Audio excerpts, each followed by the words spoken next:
예, 안녕하세요. 여러분들 반갑습니다. 테슬라 함께 살펴볼까요? 야, 근데 테슬라는 진짜 너무 많이 빠졌다.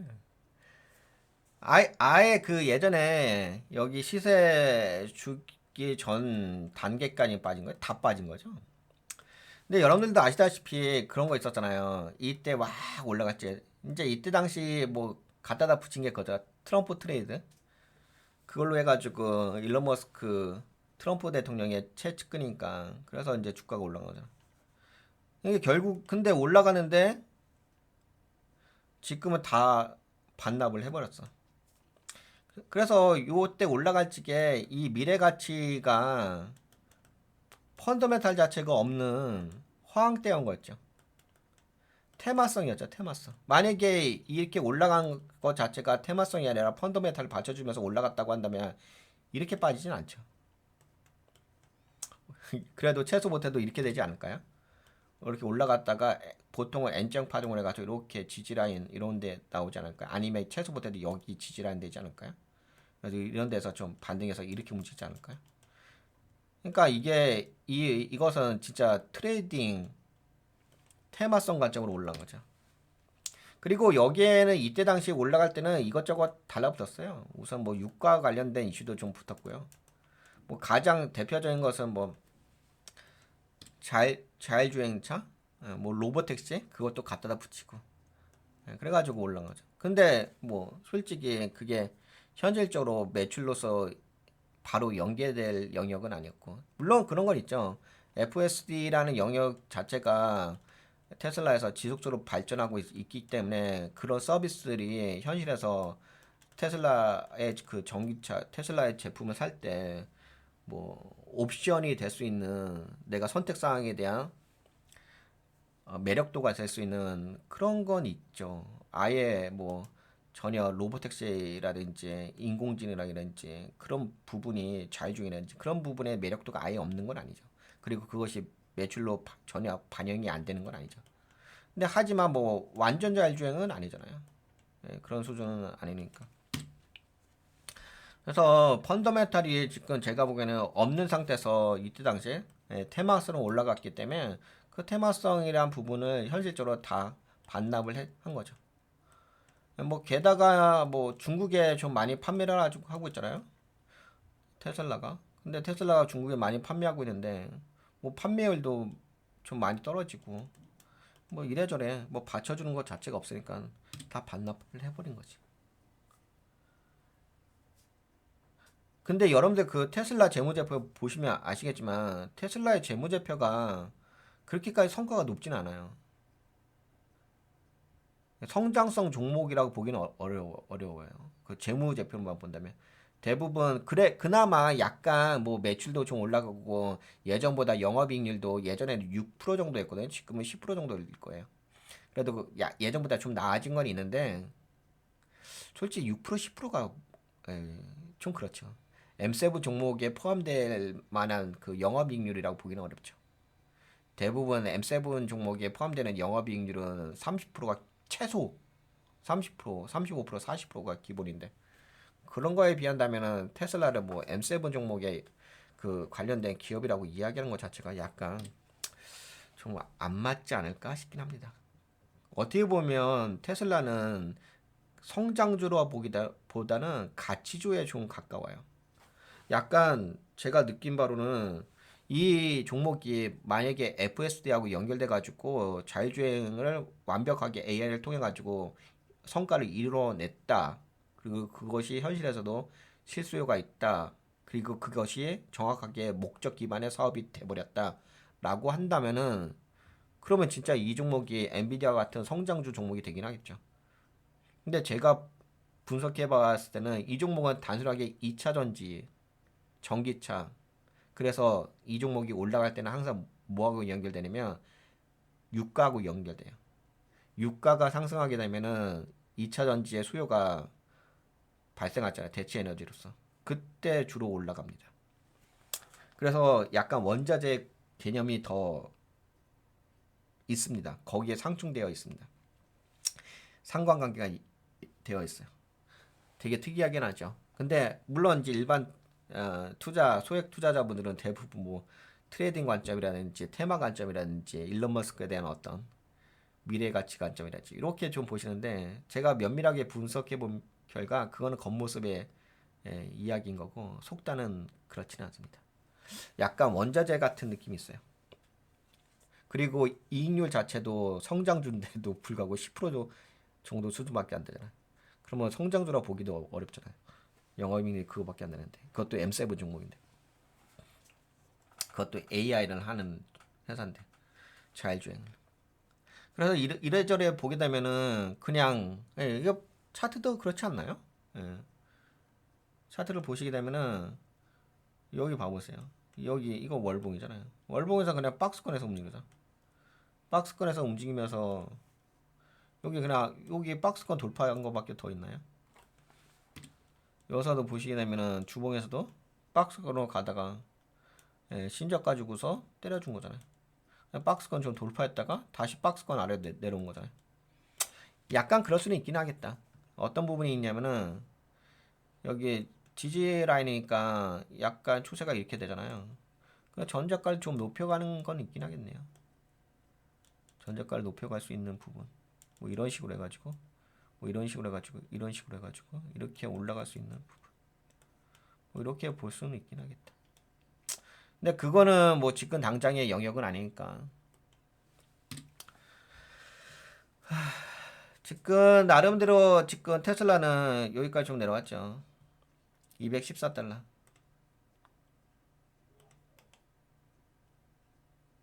아, 그리고 테슬라가 조만간 실적 발표가 있지 않나요? 실적 발표를 살펴보시다. 일정을. 뭐 여러분들도 아시다시피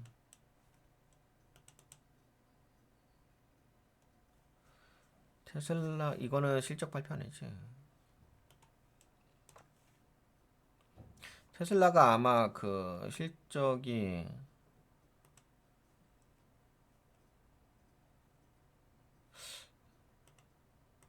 수요일 날인가? 그럴걸요? 주간 실적. 잠깐만. 올려드렸는데. 종목 분석. 주간 실적 여기 있다. 아, 화요일 날이구나. 근데 이게 미국 시간이기 때문에 한국 시간으로 아마 수요일 거예요. 하여튼간 네, 실적 발표가 네, 있습니다. 그래도 그건 있긴 있더라고요. 그 펀더멘탈 좀 봤는 그 재무를 보시면 아시긴 하겠지만 재무가 예전보다 좀 나아진 건 있어요. 예전보다 좀 나아진 거 있기 때문에 제가 보기에는 그래도 이 자리에서 나름대로 지지하고 있잖아요. 그렇죠. 뭐 약간 뭐 여기도 공간은 있긴 있죠. 이 공간도 있긴 있는데 그래도 예전보다는 테슬라가 좀 나아지고 있는 부분이 있어서 그래도 좀 실적 발표 나오면은 반등은 해주지 않을까? 라고는 생각은 있는데 그런 건 있는데 만만치는 않을 것 같아요. 제가 보기에는 반등을 해줘봤자 지금 여기서 변동성이 이렇게 가는 거잖아요. 여기가 213달러, 여기가 290달러. 변동성이 어떻게 되나? 약 30%죠. 30% 정도면 근데 이거는 뭐 여기에서의 잔파동 영역이라 가지고 뭐 실적 발표가 좋게 나온다 하더라도 어차피 이 자리가 240선 아래 자리잖아. 240선 아래 자리면 그냥 잔파동의 영역이잖아. 근데 그런 건 있긴 하겠죠. 뭐 만약에 실적이 그나마 뭐 예상치보다 긍정적으로 나왔다 하면은 큰 폭으로 좀 올라올 수가 있긴 하겠지. 근데 올라가봤자 어차피 여기가 변동성이 30% 자리니까 올라가봤자 뭐 맞고 조정받는 자리이기 때문에 그냥 제가 보기에는 테슬라의 이번 실적 발표는 큰 의미가 있을까? 그런 생각이 좀 있습니다. 단지 뭐 박스권에서 반등 정도? 예. 그 정도로만 보는 게 맞지 않을까 싶어요. 테슬라는 여기서 박스권으로 반등 정도. 그리고 어차피 또 여기서 이평선에서 만든 자리잖아요. 그렇게 보시면 될 것 같고 그래서 뭐 실적 발표 나온다고 해가지고 뭐 테슬라가 뭐 이렇게 간다 라고 보기는 어렵죠. 워낙 빠진 자리도 크잖아요. 이 자리도 테슬라가 빠진 자리가 너무 크잖아. 이게 변동폭이 어떻게 되는 거야? 213달러 여기가 488달러 올라간 게 이씨 뭐야? 100%가 넘어 130%예요 변동성이. 근데 그건 좋긴 하겠네. 아까 그 엔비디아 분석할 때도 마찬가지였지만 어 테슬라의 그 변동성이 130%니까 변동성이 크다는 것은 그만큼 뭐 매수 타이밍만 좋다고 한다면 수익률도 괜찮긴 하겠네. 뭐 그렇게 본다면은 매력적이긴 하겠네요. 수익률 관점으로 본다면 투자 전략 관점으로 본다면 워낙 변동성이 큰 종목이기 때문에. 근데 M7 종목임에도 불구하고 변동성이 너무 크지 않나요? 보통은 이제 우량 종목은 변동성이 그렇게 크진 않잖아요. 근데 우량 종목임에도 불구하고 이렇게 변동성이 크다는 것은 약간 캐스션 마크긴 합니다. 그리고 올려드린 자료를 좀 살펴보게 되면은 2025년 4월 기준 테슬라가 전기차 중심에서 로보틱스 및 자율주행 중심으로 방향을 전환함에 따라 테슬라의 전략 변화, 전기차에서 EV, Electric Vehicle, EV에서 로보틱스로의 전환. 최근 테슬라는 전기차 판매에 급성장을 이룬 이후 예전보다 초기에는 뭐 32,000달러였는데 지금 180만 달러. 그리고 또 보급형 모델도 폐기를 했다고 하네요. 그러면서 이제 새로운 전략이 완전 자율주행 로보택시, 다인승 자율주행 밴, 휴머노이드 로봇. 머스크는 옵티머스에 대해 가장 위대한 제품이라고 표현했다. 근데 요거는 이제 그냥 레토릭 미사여고. 이전 전기차 중심 전략에서 인류 노동 대체 및 AI 기반 플랫폼 기업으로 진화하고자 하는 의지를 강하게 드러낸 것입니다. 근데 이 부분은 방향성은 맞긴 맞죠. 방향성은 뭐 일론 머스크가 회사를 운영한 방향성은 플랫폼 기업으로 전환하려고 하는 거죠. 아무래도 플랫폼 기업으로 전환하게 되면은 그것 자체가 이제 성장주의 기업이라고 볼 수 있죠. 근데 지금은 뭐 플랫폼 기업이라기보다는 그냥 차량 판매 기업이니까 그러다 보니까 뭐 이제 마진율도 높지도 않고.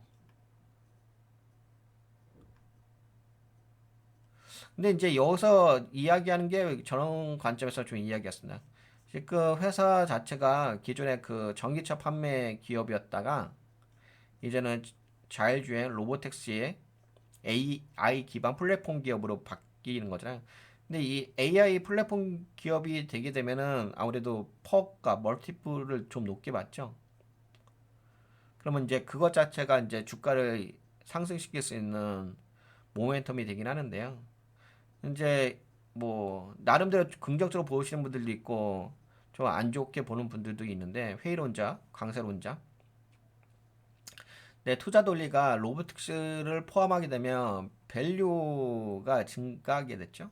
높아지겠죠. 근데 이제 회의론자들은 로보틱스는 허상이다. 본질에서 이탈된 이야기다. 그리고 또 로보틱스 쪽으로 넘어가려고 한다면은 투자 비용이 많으니까는 비용이 많이 들어간다. 그 비용이 많이 들어가게 되면 아무래도 뭐 회사에서 돈이 나가는 거겠죠. 돈이 빠져나가게 되면 순이익 가치라든지 EPS가 좀 떨어질 수가 있긴 하지. 주주 가치가 좀 떨어질 수가 있긴 하겠죠. 물론 이제 그나마 이쪽으로 전환되고 있으니까 미래 가치가 좀 있긴 있는데 당장의 현실적 관점으로는 돈이 빠져나가는 거니까 좋진 않지. 그리고 자칫 그동안 나름대로 캐시카우의 역할을 했던 부분이 전기차의 영역이었잖아요. 그런데 이제는 전기차의 영역이 아니라 전기차의 영역에서 로보틱스 영역으로 넘어가는 거잖아. 그러니까 AI 플랫폼 기업으로 넘어가는 거잖아. 그럼 혹시나 어, 저가 이익이 이 시장을 놓치는 실책을 하지 않을까 하는 우려도 있는 거죠. 그러니까 이게 그런 거 있잖아요. 기존의 그 전기차 사업에서 AI 플랫폼 사업으로 넘어가려고 하는 건데 이 과정 속에서 과도기가 있는 거죠. 이 과도기는 항상 뭔가 시행착오와 오류가 발생을 하잖아요. 근데 그 부분을 잘 극복하게 되면 그냥 이 테슬라는 기업이 AI 플랫폼 기업이 되는 건데, 근데 그것은 이제 과정 속에 있는 거니까. 그러면 뭐 지금은 그냥 과정 속에서 잔파동 정도로 움직인다고 보시면 되겠죠. 사업 확장성 80점. AI 및 로보틱스 확장에 대한 비전은 대형 잠재력이다. 잠재력은 있죠. 근데 문제점은 이제 자율주행 부분 투자에만 13조 원 이상의 투자 비용이 들어가니까 그런 부분이 좋지는 않겠다. 그리고 로보택시에 상용화는 아직 규제 및 보험 리스크가 존재하기 때문에 좀 상용화는 데는 만만치는 않을 것 같다. 그리고 테슬라의 브랜드 관점으로는 괜찮죠. 테슬라의 브랜드 및 자율주행 데이터 보유량은 독보적이기 때문에 뭐 이렇게 갈 수 있는 AI 플랫폼 기업으로 갈 수 있는 기반은 되어 있습니다. 근데 아직까지는 초기 단계이기 때문에 약간의 시행착오는 있을 거라고 좀 이야기하고 있고요. 테슬라는 스스로를 세계 최대의 로보틱스 및 자율주행 플랫폼으로 재정의하려 하고 있으나 규제와 수익화의 간극 때문에 이 전략의 성공은 아직 불확실하다. 그러니까 지금으로서는 불확실성이 계속적으로 좀 존재한다고 발견하겠죠. 그러니까 불확실성이 있는 가운데서 그냥 테마성으로 움직인다. 뭐 기술적 관점으로 움직인다. 당분간은 그렇게 보셔야 되지 않을까 싶습니다. 재무적인 부분도 부담이 있고 아까 이야기한 것처럼 자율주행 및 로보틱스 부문 연간 투자비만 13조 원 이상 필요하니까. 네. 이 내용이 어떤 내용하고 좀 비슷할 수가 있냐면 애플이 비전 프로를 발표했을 때 초기 흥분은 컸지만 매출하는 매우 제한적이었다. 옵티머스도 이와 유사하게 시장 개척자라는 프레임은 있으나 상용화 리스크는 크다는 거죠. 상용화까지는 과도기가 있으니까.